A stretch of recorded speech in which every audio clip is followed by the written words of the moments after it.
अकोला उपाधीक्षक भूमी अभिलेख कार्यालयातील कथित अनियमिततेप्रकरणी मोठी कारवाई होण्याची शक्यता आहे।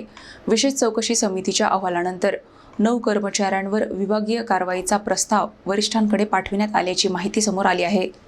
अकोला उपाधीक्षक भूमी अभिलेख कार्यालयातील कथित अनियमिततेप्रकरणी चौकशीचा अहवाल समोर आल्यानंतर कारवाईची प्रक्रिया अंतिम टप्प्यात पोहोचली आहे।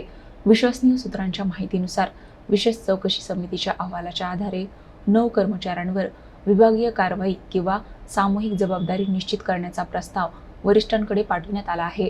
तपासादरम्यान वरिष्ठांची परवानगी न घेता भूखंडांचे एकत्रीकरण, प्रत्यक्ष मोजणी न करता अभिलेखांमध्ये बदल आणि मालमत्ता पत्रके तयार करताना झालेल्या कथित अनियमितता उघड झाल्याचे सांगितले जात आहे। यापूर्वी या प्रकरणात तत्कालीन तालुका उपाधीक्षक पंकज पवार यांना निलंबित करण्यात आले होते।